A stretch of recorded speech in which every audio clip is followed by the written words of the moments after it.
জাতীয় বিশ্ববিদ্যালয়ের অধীনে ডিগ্রি পাস কোর্সের যাদের পদার্থবিজ্ঞান দ্বিতীয় পত্র সাবজেক্টের পরীক্ষা রয়েছে, রাজু একাডেমির সুপার এ প্লাস সাজেশন ও শুধু পাস করার যে শর্ট সাজেশন রয়েছে, আজকের আমাদের এই ক্লাসটিতে আমরা সাজেশনটা ফ্রি করে দিচ্ছি। তোমরা অবগত আছো, তোমাদের সংশোধিত রুটিন অনুযায়ী তোমাদের পরীক্ষা হওয়ার কথা রয়েছে আগামী 3 ডিসেম্বর। সো এই সাবজেক্টের যে পেইড সাজেশন রয়েছে আমরা ফ্রি করে দিচ্ছি। তো আমাদের যেটা এ প্লাস সাজেশন রয়েছে, এখানে ক বিভাগে রয়েছে 38টি প্রশ্ন, খ বিভাগে রয়েছে টোটালি 20টা প্রশ্ন। এগুলার প্রশ্ন পড়লে ইনশাল্লাহ তোমরা এখান থেকে কিন্তু ফুল কমন পাবা। খ বিভাগে রয়েছে মাত্র 11টা প্রশ্ন। দেখো এ প্লাস সাজেশনে রয়েছে 25টা প্রশ্ন, সেখান থেকে আমরা বেছে বেছে মাত্র 11টা প্রশ্ন দিয়েছি।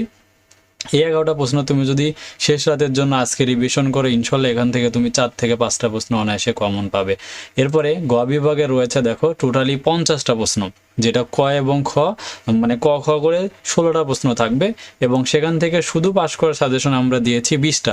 আসবে তোমাদের কিন্তু 16টা প্রশ্ন পরীক্ষা, আমি দিয়েছি 20টা, মানে শুধুমাত্র যে কয়টা আসবে তার থেকে মাত্র 4টা প্রশ্ন বেশি দেওয়া রয়েছে, যেটা খুবই কিন্তু পপুলার সাজেশন রাজু একাডেমির জন্য। ঠিক আছে, যারা এই সাজেশনটা উত্তর সহকারে পারচেস করতে চাও, আমাদের স্ক্রিনে দেখানো হোয়াটসঅ্যাপ নাম্বারে যোগাযোগ করে পেইড সাজেশন উত্তর সহকারে পারচেস করে নাও। আর যে কোনো প্রয়োজনে রাজু একাডেমি তোমাদের সহযোগিতা করবে ইনশাল্লাহ।